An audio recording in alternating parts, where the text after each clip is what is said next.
दोस्तों, पिछली क्लास में हम लोगों ने जो डायमेंशन का टॉपिक कंप्लीट किया था थोड़ा सा, उसी को आज हम लोग आगे कंटिन्यू करेंगे। तो डायमेंशन में हमने डायमेंशन जाना था क्या होती है। डायमेंशन होती है सिंबलिक रिप्रेजेंटेशन। तो सिंबलिक रिप्रेजेंटेशन किसकी होती है यह जानना आपके लिए बहुत आवश्यक है। तो symbolic representation of fundamental and derived quantities को हम लोग कहते हैं डायमेंशन अर्थात बीमा।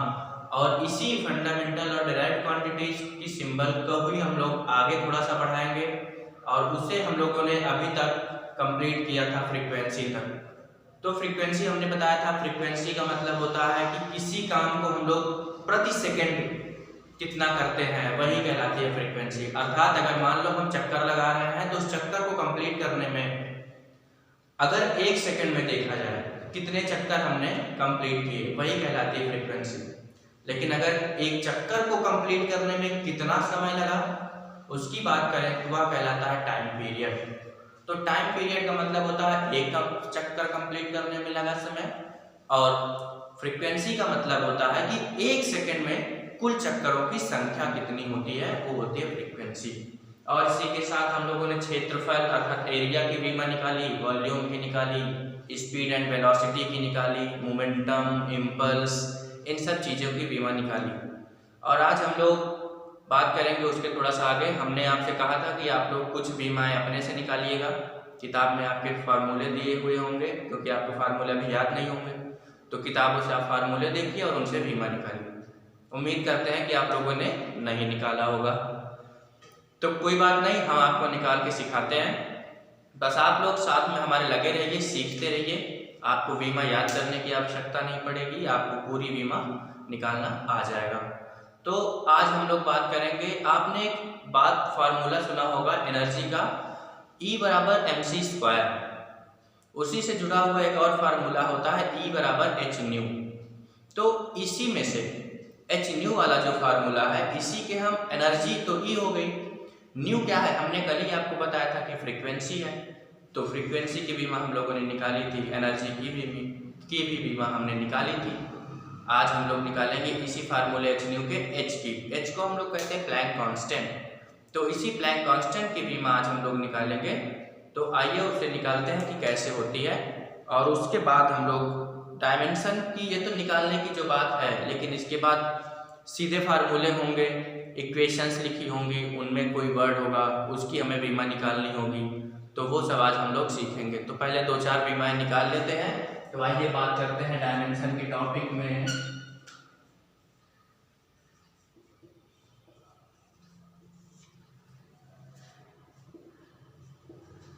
क्या बात करेंगे?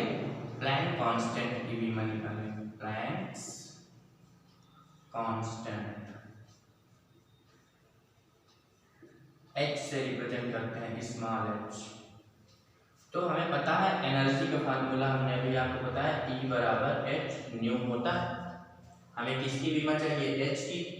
हमने कहा था जिसकी हमें चाहिए उसे लिखो h। h बराबर क्या हो जाएगा? E/ν।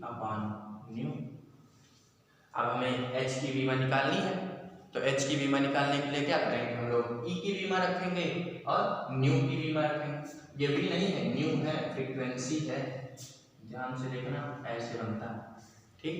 तो E की बीमा अगर आपको याद है तो ठीक, कल हमने बताया था, ज़्यादा बुद्धिमान बनने की जरूरत नहीं है, निकाल लिया करो। तो एनर्जी को हमने वर्क के साथ लिखा था,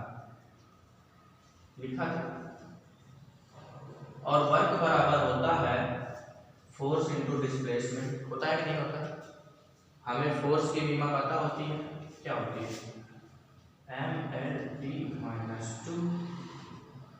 इसकी बिना पता हो, फोर्स की बिना याद हो जैसे कि, तो क्या करो, फोर्स को लिख लो। फोर्स बराबर मास इनटू एक्सेलरेशन। मास की रखो, एक्सेलरेशन की रखो, इस तरह से बीमा निकालते चले जाओ। एक्सेलरेशन के बिना पता हो, एक्सेलरेशन होता है change in velocity per unit time, तो मतलब ΔV/t। इसको क्या लिख लोगे? ΔV/t। ये वेलोसिटी है, ये टाइम है, टाइम की भी आपको पता है, वेलोसिटी t-1। और अगर मान लो वेलोसिटी की भी नहीं पता तो उसको भी रख लो भाई, वेलोसिटी बराबर होता है डिस्प्लेसमेंट अपॉन टाइम।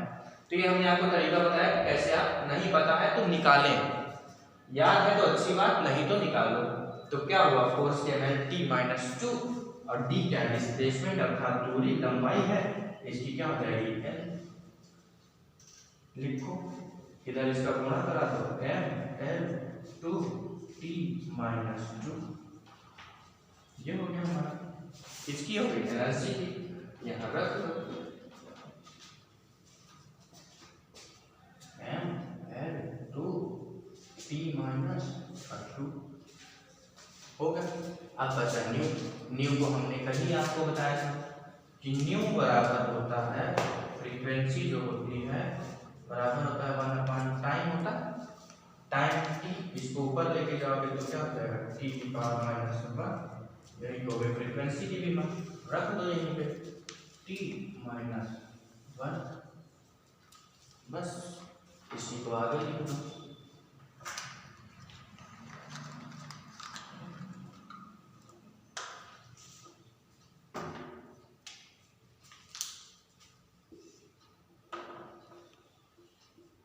क्या हो गया, t को ऊपर लेके जाओगे, माइनस का 1 है, माइनस का 1 ऊपर जाएगा, क्या हो जाएगा प्लस का 1, तो कर दो प्लस का 1 ml 2t -2 into t plus का 1, प्लस का 1 का हम लोग नहीं लिखते, जानते हैं कि वो 1 ही लिखा हुआ, जब कुछ नहीं लिखा तो इसका इधर गुणा करा दो, t का t से जब गुणा होगा क्या होगा, हमने कहा था गुणे में भागे जुड़ जाती है, इसकी पावर में क्या है -2, इसके में क्या है प्लस का 1, तो -2 प्लस का 1 कितना हो जाएगा -1, लिख लो इसी को। तो फाइनल फार्मूला हमारा आ गया ml 2t -1, ये हो गई हमारे प्लैंक कांस्टेंट की विमा ml 2t -1। अब इसी तरह एक फार्मूला और है, उसे भी निकालो, अच्छा फार्मूला बता रहे हैं उसे आप लोग निकाल के बताओ। एंगुलर मोमेंटम, पिछली क्लास में हम लोगों ने मोमेंटम की बात करी थी, क्या होता है मोमेंटम, मोमेंटम का फार्मूला क्या होता है, मोमेंटम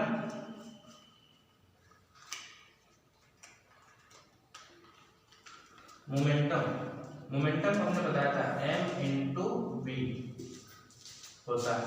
अब आगे आ गया एंगुलर मोमेंटम, एंगुलर मोमेंटम की बात करें तो एंगुलर मोमेंटम में क्या होता है mv/r, अर्थात mass into velocity into radius, angular momentum. अभी फार्मूले सिर्फ देखो, चक्कर में ना करो, ये मास है, मास की विमा क्या हो जाएगी, सबकी विमा लिखो यहीं पे, मास क्या होती है m, वेलोसिटी की अभी अभी निकाल के बताया क्या होती है lt -1, और ये रेडियस है, रेडियस क्या होती है, एक तरह की लंबाई होती है, और लंबाई को किससे लिखते हैं n से, तो लंबाई की भी हो गई l, गुणा करा के क्या होगा l स्क्वायर हो जाएगा m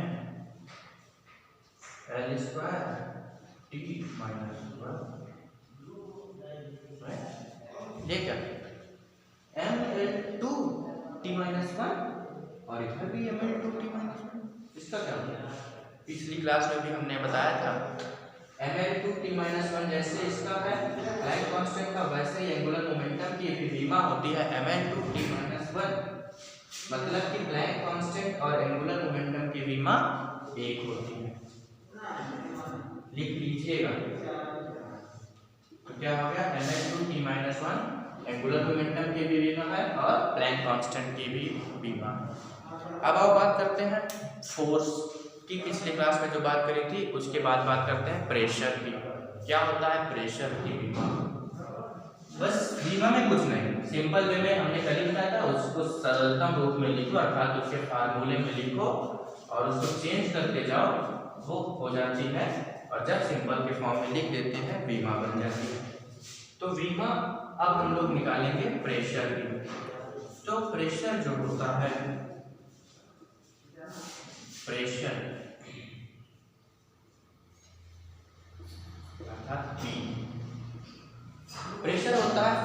पर यूनिट एरिया, अर्थात एकांक क्षेत्रफल पर लगने वाले बल को हम लोग क्या कहते हैं, दाब अर्थात प्रेशर। तो अर्थात F अपान A को हम लोग क्या कहेंगे, प्रेशर। ये क्या है, फोर्स है, A है एरिया क्षेत्रफल। सबसे पहले हम लोगों ने इसी की विमा निकाली थी, क्षेत्रफल की। फोर्स की विमा होती है, अभी निकाल के बताया, ml T-2। और एरिया होता है लंबाई गुणे चौड़ाई। क्या होता है, लंबाई गुणे चौड़ाई, L इंटू बी। ये भी लंबाई दूरी एक तरह की, बी भी एक तरह की लंबाई या दूरी है, मतलब इसको भी L से लिखेंगे और इसको भी L से लिखेंगे। तो लिख दो, एरिया क्या होगा, L इंटू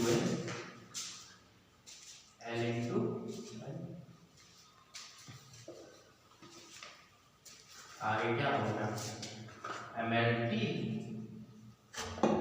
-2 अपान L स्क्वायर L2। इसी को फाइनल रूप में लिख लो। क्या होगा, ये प्लस का 2 है, ऊपर जाएगा क्या हो जाएगा, माइनस का 2। और जब माइनस का 2 होगा तो L के साथ गुणा कराएगा हम, तो क्या होगा, mlt -2 इंटू L-2 हो जाएगा, क्योंकि कोई भी चीज को अगर हम नीचे से ऊपर लेके जाते हैं साइन में क्या हो जाता है, चेंज आ जाता है। प्लस का 2 माइनस का 2 हो गया। अब इसका इसके साथ गुणा कराओ, क्या होगा, इसकी घात में माइनस, इसकी घात में प्लस का 1, इसके माइनस का 2। हमने कहा कि गुणे में घातें जुड़ जाती हैं, तो 1 - 2 को हम लोग क्या करेंगे, जोड़ेंगे। -2 को हम लोग जोड़ेंगे तो क्या आएगा, -1 आएगा। तो -1 आ गया, लिखो यहाँ पे ml -1 T-2। ये हो गई प्रेशर की विमा। कुछ रखा है इसमें, कुछ भी नहीं, फार्मूला रखो, उसके सिंबल रखो, बस लिख दो, हो गई विमा, आ गया।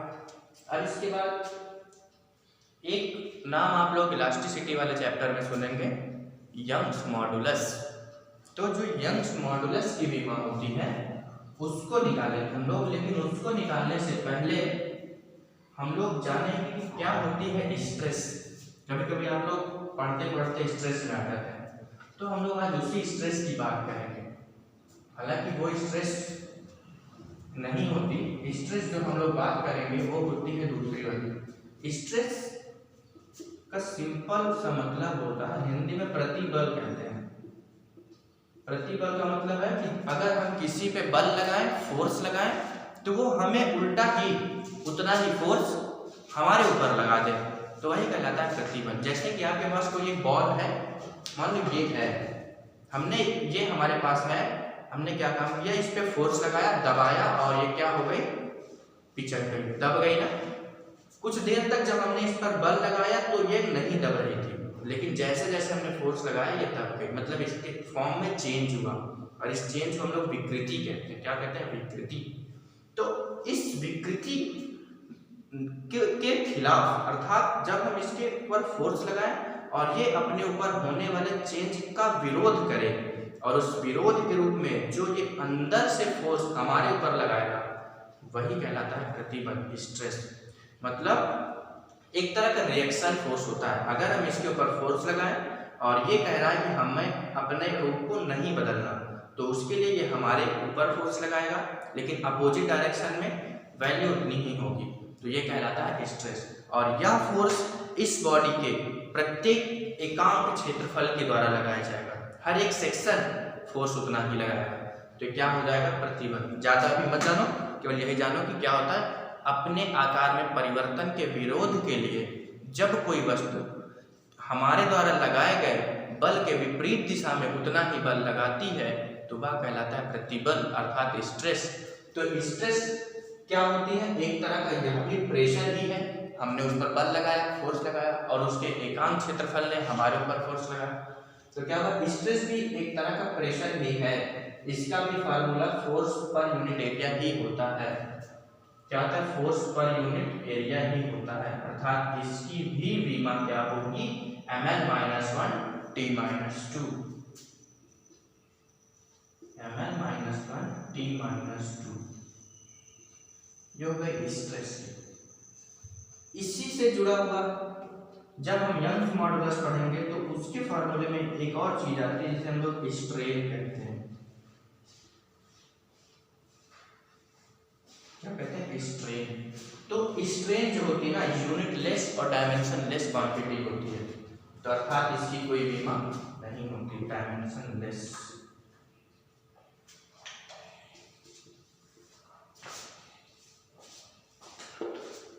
अब आप लोग कहेंगे कैसे हमें पता डायमेंशन लेस? तो स्ट्रेन जो होती है, स्ट्रेन कहती है कि मान लो विकृति, हमने अभी शब्द यूज किया ना विकृति, तो मान लो हमारे पास एक वायर है, उसको हमने खींच के लंबा कर दिया, क्या हुआ? उसके आकार में परिवर्तन किया, विकृति आई।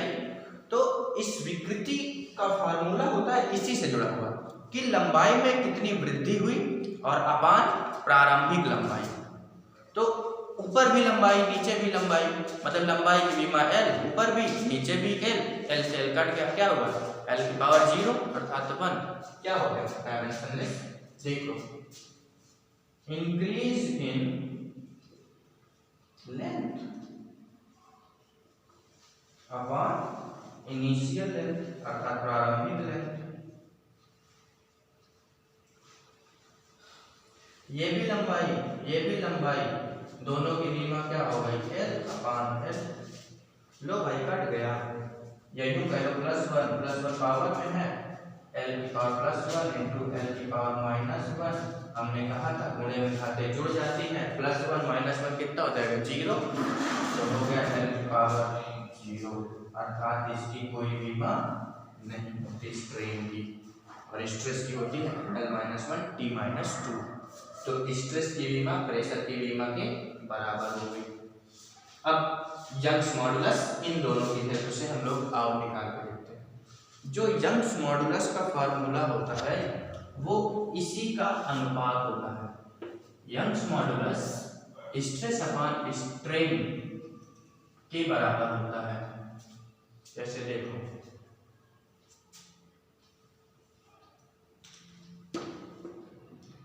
यंग्स मॉडुलस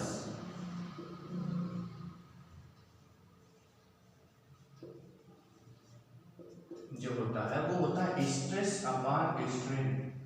ज्यादा परेशान होने की जरूरत नहीं यार, इतने फॉर्मूले कैसे याद होंगे, किसकी बीमा निकले। ये हम इसलिए आपको बता रहे हैं कि आप लोग सीख जाए, आप लोग की प्रैक्टिस हो जाए। जब इतनी ढेर सारी निकलवा देंगे, आप भी उनसे निकालना सीखेंगे, रिवीजन मारेंगे, तो क्या होगा? निकालना आपको आ जाएगा।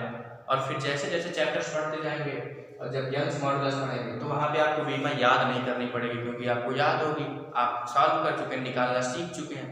नहीं याद होगी तब भी आप निकाल लेंगे, बस इसीलिए बता रहे हैं। तो फार्मूला यंग्स मॉडुलस का होता है स्ट्रेस अपॉन स्ट्रेन, और स्ट्रेस की बीमा निकालने के लिए क्या होती है? ml-1 t-2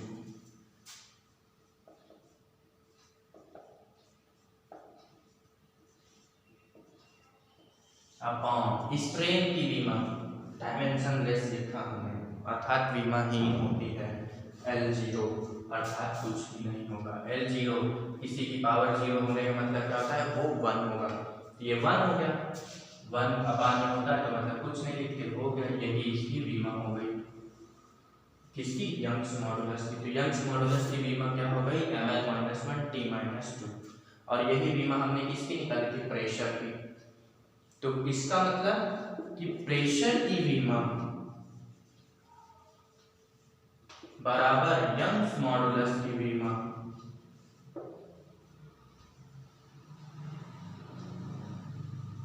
बराबर ml-1 t-2 होती है ना? मतलब प्रेशर और यंग्स मॉडुलस की बीमा एक जैसी होती है। इतनी सी बात थी बीमा में, और भी बहुत ढेर सारी है। जब आप इलेक्ट्रोस्टैट, मैग्नेटिज्म जैसी चीज़ें पढ़ेंगे, एसी पढ़ेंगे, तो वहाँ पे भी बहुत सी चीज़ें आएंगी, जैसे परमिबिलिटी आएगी, परमिटिविटी आएगी, और इन सब चीज़ों के बारे में आगे नहीं पढ़ते हैं। इतनी ढेर सारी आप लोग प्रैक्टिस करिएगा, और आओ 2-4 क्वेश्चन करके देखते हैं। तब तक नोट डाउन करो इसे, नीचे वाला मिटा दे रहे हैं।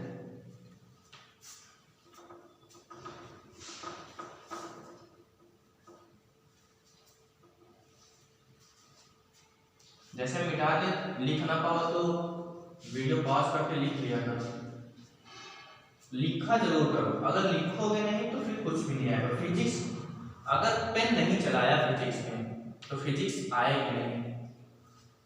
इसीलिए फिजिक्स नहीं आती कि लोग ज्यादा बुद्धिमान बनने लगते हैं। 2 दिन पढ़ा, थोड़ा सा 1-2 फार्मूले पता हुए, सोचे सब आ गया। तो आओ कुछ क्वेश्चंस की बात करें। क्वेश्चंस है पहला कि एक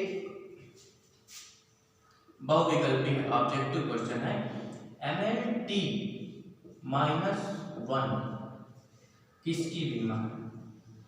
क्वेश्चन ये है कि MLT -1 किसकी विमा है।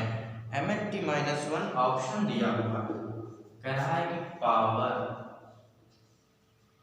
दूसरा ऑप्शन है मोमेंटम,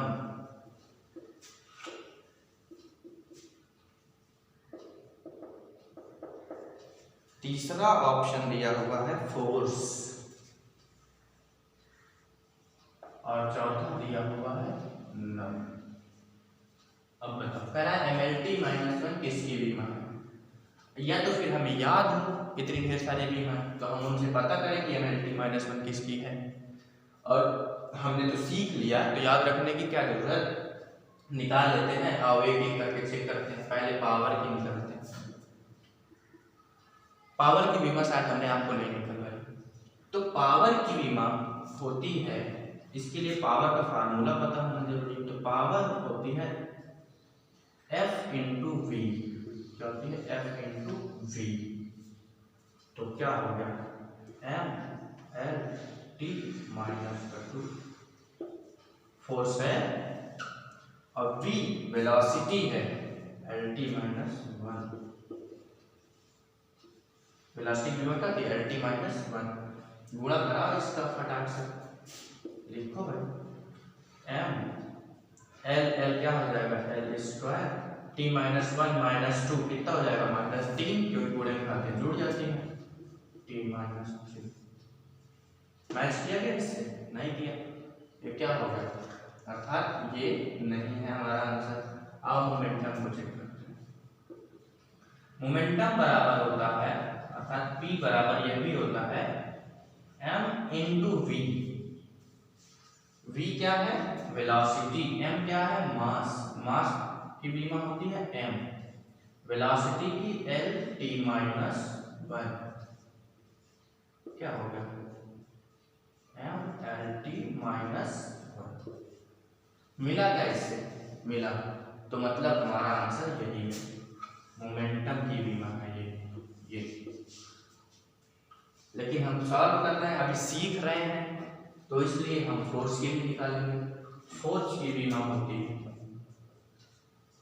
F बराबर होती है M × A। M क्या है, मास, मास की होती है M। A क्या है, एक्सेलरेशन, और एक्सेलरेशन क्या होती है, rate of change of velocity, अर्थात ΔV/ΔT। तो ΔV/ΔT की बीमा होती है LT -2। हमने आपको निकलवाया था, पिछले वीडियो में देखिएगा, LT -2 क्या होगा, MLT -2 मिला क्या इससे, नहीं मिला, तो हमारा आंसर कौन सा है, मोमेंटम। नोट डाउन करो फटाफट।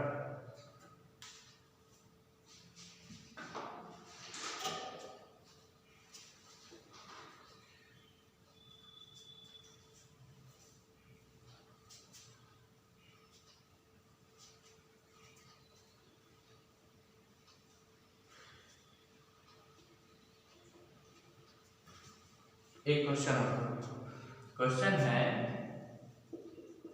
एक पार्टिकल है, a particle have mass m,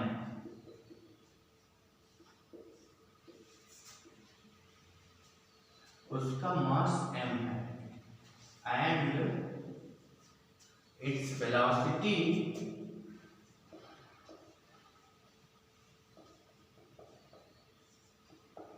it's c, क्या है, c है। अगर वो c वेलोसिटी से चल रहा है तो इसका जो फार्मूला है mc² की बीमा बताओ। then dimension of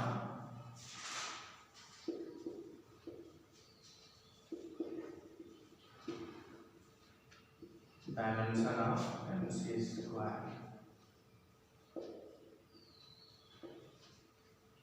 MC square की विमा कह रहा है कि एक पार्टिकल है, एक कण है जिसका मास m है और वो c चाल से चल रहा है, तो MC स्क्वायर की विमा बताओ। कोई दिक्कत नहीं, MC स्क्वायर की हमें विमा निकालनी है तो कोई बात नहीं, हमने बताया था फार्मूला अगर हमें पता है तो हम तुरंत विमा निकाल लेंगे। लिखा है MC square,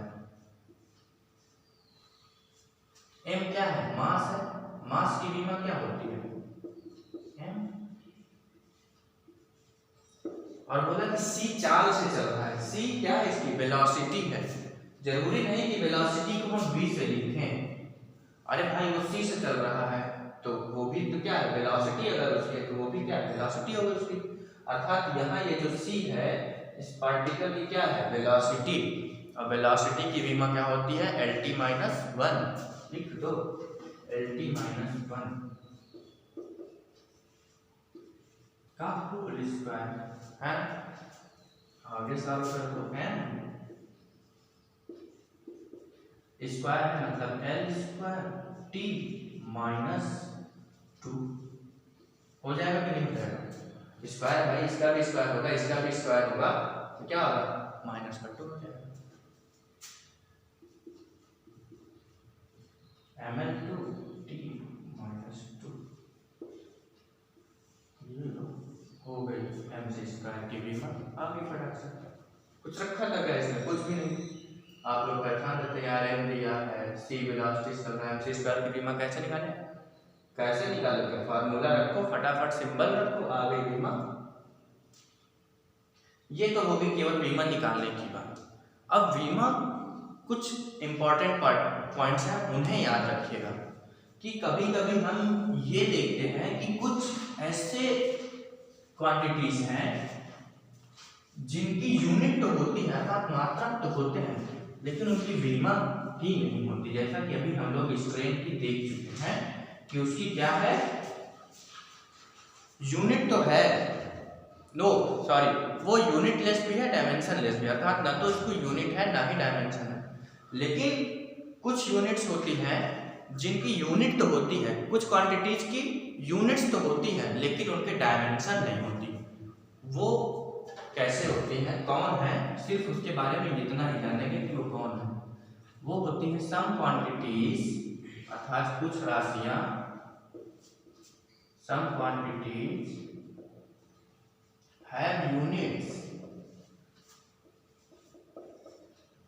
but no dimension.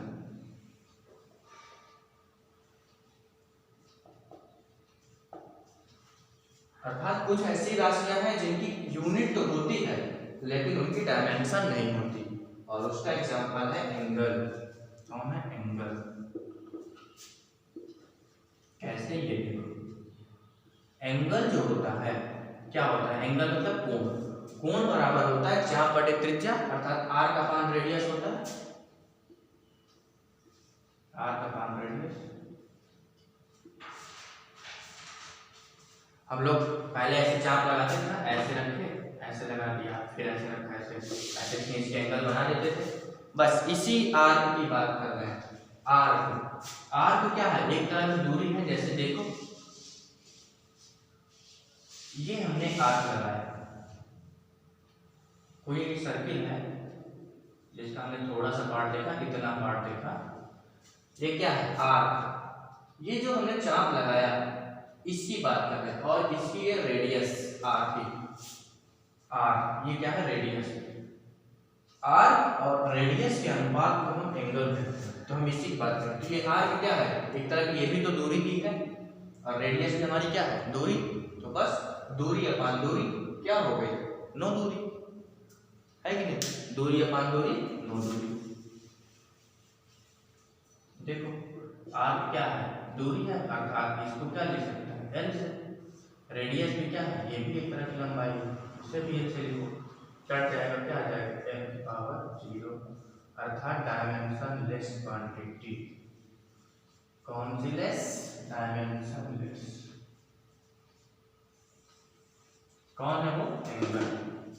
Angle हो गई डायमेंशन लेस क्वांटिटी, लेकिन इसकी यूनिट होती है, एंगल की यूनिट होती है, कभी कभी हम लोग रेडियन भी लिखते हैं और कभी कभी हम लोग डिग्री भी लिखते हैं, आवश्यकता अनुसार हम लोग इस्तेमाल कर लेते हैं डिग्री और रेडियन का।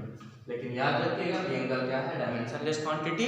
भूल जाओ तो याद रखना फार्मूला r/रेडियस, रखना फटाक से, सॉल्व करना आएगा डायमेंशन। इसके बाद कुछ ऐसी क्वांटिटीज होती हैं जो इनकी ना तो यूनिट होती है ना डायमेंशन। एग्जाम्पल हम आपको बता चुके हैं, एग्जाम्पल क्या है? स्ट्रेन एक एग्जाम्पल है, लेकिन एक एग्जाम्पल और भी है जिसे हम लोग रिफ्रैक्टिव इंडेक्स नाम देते हैं। ऑप्टिक्स वाले चैप्टर पढ़ेंगे, अपवर्तनांक शायद कहते हैं हिंदी में। तो रिफ्रैक्टिव इंडेक्स की भी कोई बीमा नहीं होती है।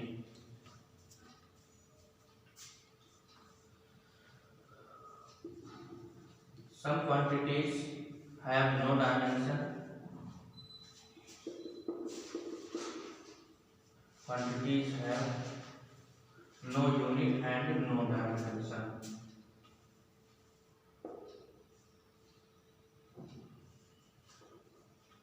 उनकी ना तो यूनिट होती है और ना ही dimension, neither units nor dimension. तो ये इसका एग्जाम्पल है स्ट्रेन, जिसके बारे में हम लोग पढ़ ही चुके हैं, और एक एग्जाम्पल है रिफ्रैक्टिव इंडेक्स।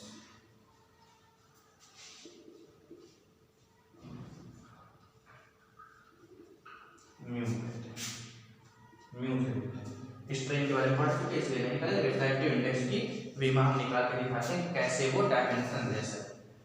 देखो, रिफ्रैक्टिव इंडेक्स हुआ, फार्मूला इसका होता है म्यू बराबर c/v, अर्थात c क्या है? ये प्रकाश की चाल है और ये किसी पार्टिकल की चाल है, सामान्य चाल। और ये जो c की चाल होती है, ये c की जो वैल्यू होती है v से ज्यादा या कम हो सकती है, इसकी वैल्यू फिक्स होती है और ये वेरिएबल होती है। ये सब अभी जानने की जरूरत नहीं है, बस फार्मूला जानो, म्यू बराबर होता है c/v। मतलब ये भी चाल है, ये भी स्पीड है, लेकिन ये क्या है? स्पीड ऑफ लाइट है, प्रकाश की चाल। और ये या भी किसी पार्टिकल की ही चाल है, तो ये केवल इसमें लिखो, ये केवल स्पीड है। ऊपर भी चाल, नीचे भी चाल, तो क्या हो गया? चाल बराबर नो चाल। तो यही चाल, जैसे यहाँ पे ये भी है, ये भी है, इसकी बीमा लिखो। चाल की बीमा क्या होती है? Lt-1। तो म्यू बराबर फार्मूला होगा c/v, चाल की बीमा क्या होती है? Lt-1 अपॉन इसकी बीमा क्या होगी? Lt-1। कट के क्या हो जाएगा? 0, अर्थात बना दें। तो हो गई स्ट्रेन और refractive index unitless and dimensionless quantity. क्योंकि ऊपर भी चाल नीचे भी चाल, कट गया तो क्या हो गया? डायमेंशन तो वैसे भी खत्म हो गई और ये यूनिटलेस भी हो गई। तो इतनी सी बात थी। और इसके बाद अब बहुत ही इंपॉर्टेंट टॉपिक हम लोग स्टार्ट करेंगे कि अगर कोई भी इक्वेशन हमें दी हो, कैसी भी इक्वेशन हो, उस इक्वेशन के द्वारा उसमें दी गई किसी भी क्वांटिटी की डायमेंशन हम लोग फाइंड कर सकें। ये तो हमारे याद किए हुए फार्मूले, कोई नए फार्मूले, मतलब एक किताब के फार्मूले। कोई हमसे लिख दे a + b/t + c/t², a की बताओ, b की बताओ, c की बताओ, तो ऐसे फार्मूले की आज हम लोग बीमा निकालना सीख रहे हैं।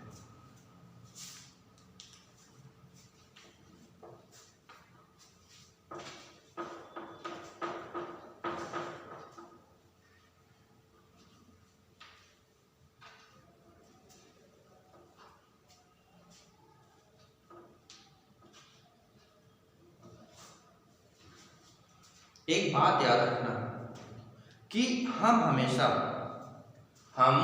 हमेशा सेम क्वांटिटी, ऐसी क्वांटिटी जिनकी डायमेंशन सेम हो, केवल उन्हीं को जोड़ या घटा सकते हैं।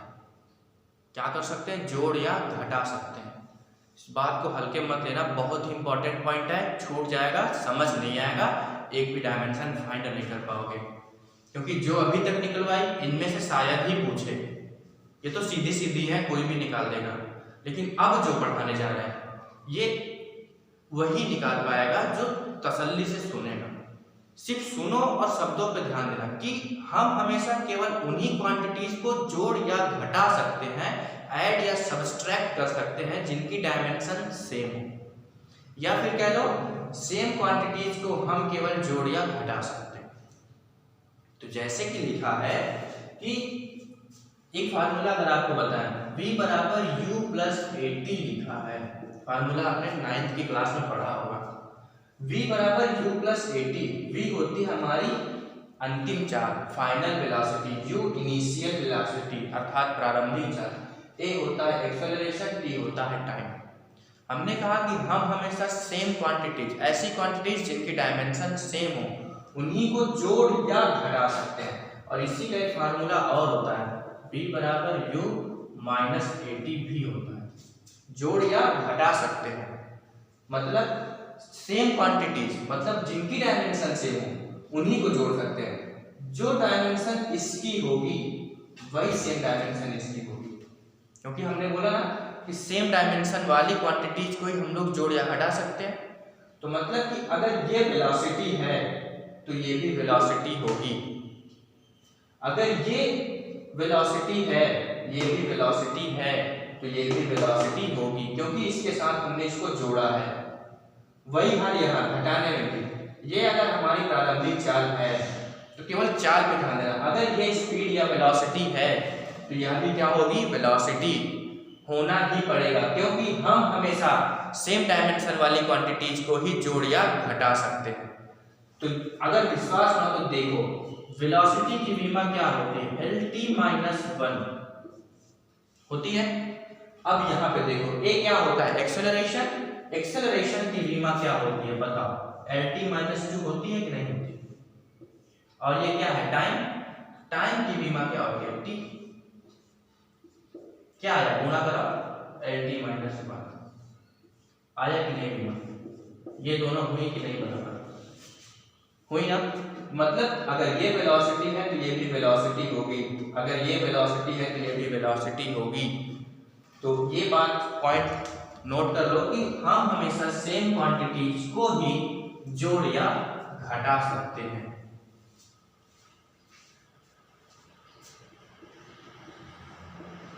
We always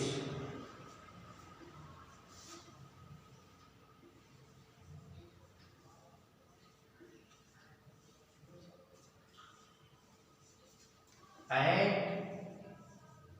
या सबट्रैक्ट, जोड़ या घटा, same dimensional quantities, always add और subtract same dimensional quantities.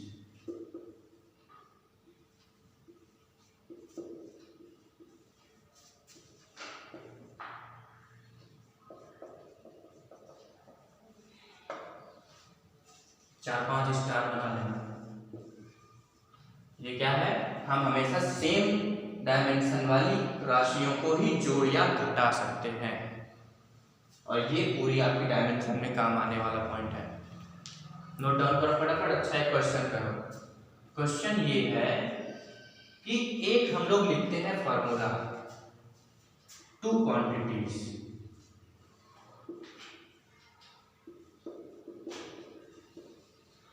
A and B, A and B have different dimensions, different dimensions,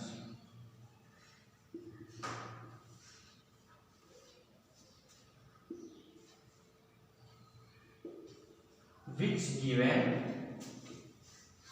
mathematical relation is correct.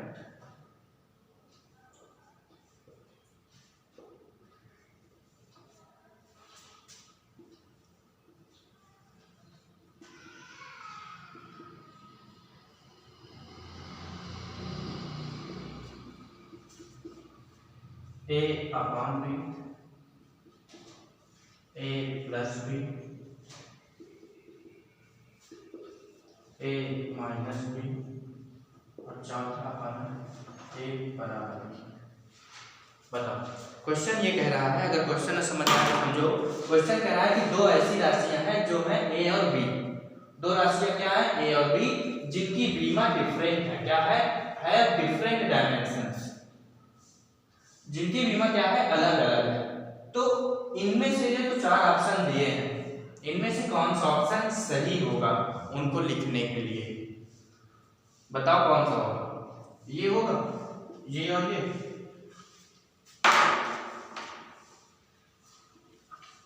ये होगा।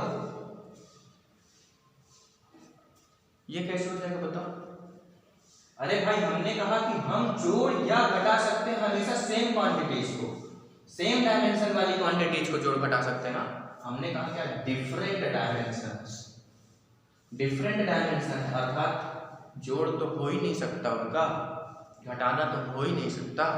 और अगर कोई ऐसी चीज लिखे तो a माइनस बी अगर लिखे तो हम इसी क्या a बराबर b भी तो लिख सकते हैं, क्योंकि जब b को इधर लाएंगे तो क्या होगा, a माइनस बी बराबर 0 हुआ। तो मतलब कि जोड़ भी नहीं सकते क्योंकि डायमेंशन क्या डिफरेंट है, घटा भी नहीं सकते। और जब घटा नहीं सकते तो a बराबर b वाला भी ऑप्शन सही नहीं होगा। तो कौन सा ऑप्शन सही होगा, a अपॉन b, क्योंकि डिफरेंट क्वांटिटीज है, ना तो जोड़ सकते हैं ना घटा सकते हैं। कौन सा विकल्प सही, ये दोनों गलत है। ये दोनों तब सही होते, दोनों नहीं तीनों सही हो जाते जब यहाँ पे गलती से भी डिफरेंट की जगह सेम लिख देता, तब हमारा ये ऑप्शन सही हो जाता। लेकिन यहाँ पे लिखा क्या था, डिफरेंट क्वांटिटीज। लिखो, बहुत इंपॉर्टेंट क्वेश्चन।